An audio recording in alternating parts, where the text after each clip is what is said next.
देखिए 13 तारीख को विधानसभा के अंदर विधायक विक्रम रंधावा ने एक बात कही और कहने से पहले कहा कि मैं सच कहूंगा, और उसके बाद जो है कई लोगों को मिर्ची लगेगी। उन्होंने कहा कि जेडी की 16,000 कनाल से ऊपर जमीन वो विशेष समुदाय 90% उनके कब्जे में है। और उसके बाद कई लोग जो है, कई विधायक कश्मीर के, कई नेता वो विक्रम रंधावा के खिलाफ जो है वो बयानबाजी करते नजर आए। और कहीं ना कहीं मिर्ची लगी, क्योंकि बात सच्ची थी तो मिर्ची लगी। हम ये मुद्दा लेकर पहले भी सड़कों के ऊपर रहे हैं, चाहे वो भगवती नगर के नीचे का इलाका हो जिसको गोल गुजराल कहते हैं, बेली चराना हो, चाहे सुंजवा, बटिंडी, चुआदी, चाटा हो, उसके अलावा सिदड़ा और उसके बाद बजालता हो, खानपुर हो, और नेशनल हाईवे 44 नगरोटा के दाहिनी साइड वाली जमीन हो, चाहे वो कोट बरवाल हो, हर जगह सरकारी जमीन के ऊपर कब्जे हुए हैं।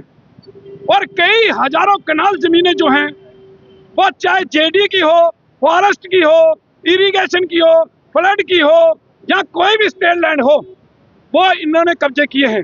और ये सब कब्जे 2008 के बाद ज्यादा हुए। कहीं ना कहीं जनसंख्या संतुलन बिगाड़ने का काम जम्मू के अंदर किया गया है, और जिसका विरोध हम लगातार करते रहे हैं। और अब विधानसभा के अंदर यह मुद्दा उठाया गया और मांग की गई कि एक टास्क फोर्स बनाकर क्यों इन जमीनों को खाली नहीं कराया जा रहा।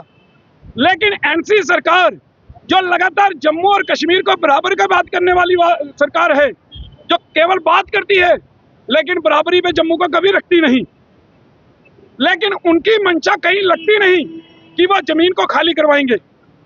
लेकिन हम मजबूर करेंगे, हम सड़कों के ऊपर है, आगे भी रहेंगे जब तक इन जमीनों को खाली नहीं करवाया जाता। ये 5-5, 2-2, 3-3 मरले की बात कर रहे हैं, यहाँ कई 100 कनाल जमीनें कब्जे में हैं, बेची गई हैं। किसने बेची, जांच होनी चाहिए।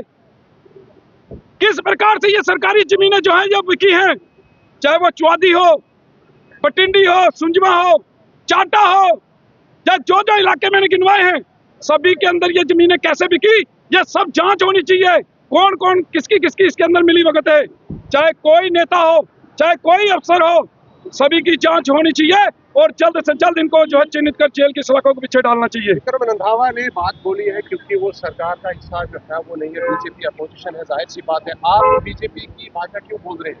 देखिए, हम बीजेपी की भाषा नहीं कर रहे, हम विक्रम रंधावा से पहले इस मुद्दे को उठा चुके हैं।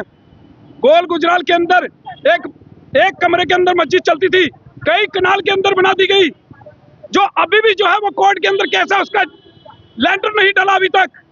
वो लड़ाई हम लड़ रहे हैं। क्यों कैसे ऐसे कब्जे किए गए, किसकी मंशा से किए गए, किसने कब्जे करवाए। इसी प्रकार से जो इलाके मैंने चारों तरफ गिनवाए हैं, आप जांच करवाइए कि क्या ये कब्जे नहीं हुए। मैं विक्रम रंधावा की या बीजेपी की भाषा क्यों बोलूंगा, मैं बात कर रहा हूं अपनी, और मैंने 100% जो है सच्ची बात कर रहा हूं। तो जांच करवाइए, अगर किसी को शक है। आप बीजेपी के तमाम एमएलए की